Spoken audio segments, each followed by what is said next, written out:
బిందు కేపీకి phone చేసి చెప్పటంతో ఉండు నేను ఇప్పుడే బయలుదేరి వస్తున్నా అని కేపీ వస్తూ ఉంటాడు. తర్వాత చెర్రీ భూమి రోడ్డుపై నిలబడి మాట్లాడుకుంటూ ఉంటారు. ఏంటేంటి ఏం మాట్లాడుతున్నావు? పెద్దమ్మని నాన్నని కలపటానికి నేను నీకు హెల్ప్ చేయాలా? మా అన్నయ్య దగ్గర నన్ను బుక్ చేద్దాం అనుకుంటున్నావా తల్లి? నీకొక దండం తల్లి, నా వల్ల కాదు అని చెర్రీ అంటాడు. అదేంటి చెర్రీ, నువ్వే నాకు సహాయం చేయకపోతే ఎలా? నువ్వు ఎంత మంచివాడువో నీకు అర్థం కావటం లేదు అని భూమి అంటే, నన్ను పడేయాలని ఇలా మాట్లాడుతున్నావా? అమ్మో నేను మాత్రం పడను అని చెర్రీ అంటాడు. నీకున్న క్వాలిటీస్ గురించి చెప్తున్నాను చెర్రీ, అవి పొగడితే ఎలా అవుతుంది? నీ మంచితనం వల్లే కదా నేను ఇప్పుడు ఇలా ఉన్నాను. నీ మంచితనమే లేకపోతే నేను మీ అన్నయ్య ఇంట్లో ఆశ్రయం పొందేదానినా? నీ మంచితనమే లేకపోతే మా నాన్నెవరో నేను తెలుసుకునేదాన్నా? నీ మంచితనం పక్కన పట్టు, నువ్వు ఎంత జీనియసో నీకు అర్థం కావటం లేదు అని భూమి అంటే, అంటే నీకు కూడా తెలిసిపోయిందా అని చెర్రీ చాలా సంతోషపడుతూ ఉబ్బి తబ్బిబ్బైపోతూ ఉంటాడు. అంటే ఇన్ని రోజులు నీతో ట్రావెల్ చేశాను కదా, ఆ మాత్రం తెలుసుకోలేనా చెర్రీ అని భూమి అంటుంది. యాక్చువల్గా నాకు కూడా కలపాలనే ఉందనుకో అని చెర్రీ అంటే, యాక్చువల్గా జీనియస్లు చాలా పిరికివాళ్ళు చెర్రీ అని భూమి అంటే, హలో నేను పిరికివాణ్ణి కాదు అని చెర్రీ అంటాడు. అదే చెర్రీ నేను కూడా చెప్తున్నాను, నీకు జీనియస్తో పాటు పిరికితనం అసలుకే లేదు, నువ్వు చాలా ధైర్యస్తుడివి అని భూమి కావాలని పొగుడుతూ ఉంటుంది.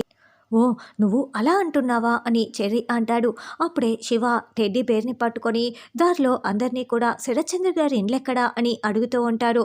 ఇక ఒక్కొక్కరు ఒక్క విధంగా, ఏ శరత్చంద్ర ఇంటి పేరు తెలుసా, ఫోటో తెలుసా, చాలామంది ఉన్నారు, ఆయన ఏమైనా ముఖ్యమంత్రా లేదంటే మినిస్టరా, ఇంటి పేరు ఫోటో లేకుండా ఎలా చెప్తాం అని అడుగుతూ ఉంటాడు. మా అక్కకి తండ్రి అని అతను అనడంతో, అంటే నీకు తండ్రి లేదా అని ఒకతను అడగటంతో శివ చాలా కోపంగా వేరే వాళ్ళ దగ్గరికి వెళ్ళి మళ్ళీ అడుగుతూ ఉంటాడు. సరే నేను నీకు హెల్ప్ చేస్తాను, కానీ నేను నీకు హెల్ప్ చేస్తున్నట్లు అన్నయ్యకి తెలియకూడదు అని చెర్రీ కండిషన్ పెడతాడు. మరీ ముఖ్యంగా మా అమ్మకి కూడా తెలియకూడదు అని చెర్రీ చెప్తుంటే అప్పుడే దూరం నుంచి శివ భూమిని చెర్రీని చూస్తూ ఉంటాడు. అది సరే, పెద్దమ్మని మా నాన్నని కలుపుతావు, మరి మా అమ్మ సంగతి ఏంటి అని చెర్రీ అంటాడు. మీరా అత్తయ్య కూడా వాళ్ళతో పాటే ఉంటుంది అని భూమి అనడంతో, అంటే పెద్దమ్మ నాన్న అమ్మ వాళ్ళతో పాటు నేను బిందు కూడా ఉండొచ్చు, అంటే అందరం కలిసి ఉంటామన్నమాట అని చెర్రీ అంటే, నువ్వు చాలా క్లెవర్ చెర్రీ, సరిగ్గా చెప్పావు అని భూమి అంటుంది. సరేలే, నువ్వు ఏదైనా ప్లాన్ చెప్తే నేను అది ఏదైనా తప్పుగా ఉంటే సరి చేస్తూ ఉంటాను, నేను కూడా హెల్ప్ చేస్తాను, నీకు గుర్తుంది కదా నేను హెల్ప్ చేస్తున్నట్లు అన్నయ్యకి మా అమ్మకి మాత్రం అస్సలు తెలియకూడదు, పద వెళ్దాం, ఇక్కడే ఉంటే మళ్ళీ లేట్ అయిపోతుంది అని చెర్రీ భూమి కారు ఎక్కుతూ ఉంటారు. అయితే శివ వీళ్ళని చూడకుండా అక్కడ ఉన్న వాళ్ళని అడ్రస్ అడుగుతూ ఉంటారు. అప్పుడే కారు ఎక్కుతున్న భూమి ఒక్క క్షణం ఆగిపోతుంది.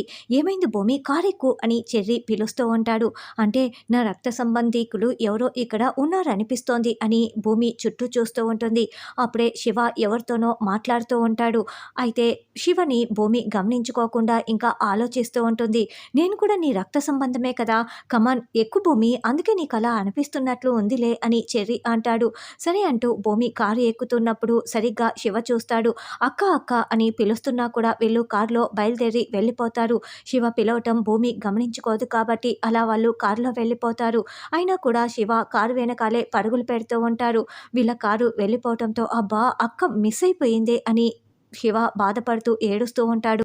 శరత్చంద్ర చాలా కోపంగా వచ్చి, ఏ మీరా ఎక్కడా శారద అని అడగటంతో, ఉండన్నయ్య ఇప్పుడే తీసుకువస్తాను అని మీరా గది దగ్గరికి వెళ్ళి, ఏ శారద రా అంటూ శారదని లాక్కు వస్తుంది. పూరి వెనకాలే వస్తూ ఉంటుంది.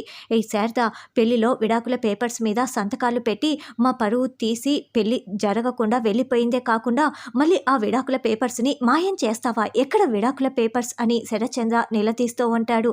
అయ్యో శరత్చంద్ర గారు, నేను విడాకుల పేపర్స్ మీద సంతకం చేసి ఇచ్చాను, నాకేం తెలీదు, నేనేమి ఆ విడాకుల పేపర్స్ని తీసుకోలేదు అని శారద చెప్తుంది. దొంగ దొరికితే ఇలాగే అబద్ధం చెప్తుంది, నువ్వు కూడా అబద్ధం చెప్తున్నావు, నీ కూతురు పూరి ఇక్కడే ఉంటుంది, నువ్వు వెళ్ళి ఆ విడాకుల పేపర్స్ ఎక్కడ పెట్టావో తీసుకురా, అంతవరకు నీ కూతుర్ని పంపివను అని శరత్చంద్ర అరుస్తూ ఉంటే, అయ్యో నేను ఎవరి మీద ఒట్టేసి చెప్పాలో చెప్పండి, నాకేం తెలీదు అని శారద ఏడుస్తూ ఉంటుంది. ఇక చాలే ఆపు నీ దొంగ నాటకాలు, మర్యాదగా వెళ్ళి డైవర్స్ పేపర్స్ తీసుకురా అని శరత్ చంద్ర అంటాడు. ఇంకా ఎక్కడ అలాగే ఉంటాయన్నయ్య, ఎప్పుడూ కాల్ చేసి ఉంటుంది ఇది అని మీరా అంటుంది. అవును, కాల్ చేసే ఉంటుంది, ఇప్పుడు ఏం చేయాలి అని శరత్ చంద్ర అంటే, డైవర్స్ కంటే పెద్దది ఏదైనా చేయాలి, దీనికి బుద్ధి రావాలంటే అని మీరా అంటే, అమాయకంగా చెప్పిన మీరా కరెక్ట్గానే చెప్పిందంటూ అపూర్వ అక్కడికి వస్తుంది. అమ్మో, ఇది కూడా వచ్చేసిందా అని బామ్మ మరింత టెన్షన్ పడుతూ ఉంటుంది. విడాకులు ఇప్పించినా కూడా వీళ్ళిద్దరూ ఎప్పుడైనా కలుసుకుంటారు. మనం కాపలా ఉండలేం కదా! విడాకులు ఇప్పించినా కోర్టు కూడా కాపలా ఉండదు కదా! వీళ్ళకు ఇష్టం వచ్చినట్లు కలుసుకుంటూ ఉంటారు. దీనికి బుద్ధి రావాలంటే దీని బొట్టును తీసేయాలి అని అపూర్వ అనగానే, అపూర్వ గారు మీకు దండం పెడతాను, నన్ను వదిలేయండి అని శారద అపూర్వ కాళ్ళు పట్టుకుంటుంది. ఏయ్ ఛీ లేయ్ అంటూ శారదని తోసిపడేస్తుంది. నీవు తాకితేనే నాకు కంపరంగా ఉంది, నీలాంటి వాళ్ళని తాకితేనే మహాపాపం అని అపూర్వ చీకొడుతూ ఉంటుంది. అమ్మ అపూర్వ, ఏంటి ఘోరం, శారదని ఇంటికి పంపించేసేయ్ అని బామ్మ అంటే, ఏంటి ఈవిడ చేస్తున్న కుట్రలు మీకు అర్థం కావటం లేదా, ఇక్కడ నా నిర్ణయమే జరిగి తీరుతుంది అని బొట్టు తీసేయాల్సిందే అని అపూర్వ అంటే, అలా శారద బొట్టు తీసేస్తే నా కొడుకు చచ్చిపోయినట్లు లెక్క, అలా చెయ్యకు అని బామ్మ వేడుకుంటూ ఉంటుంది.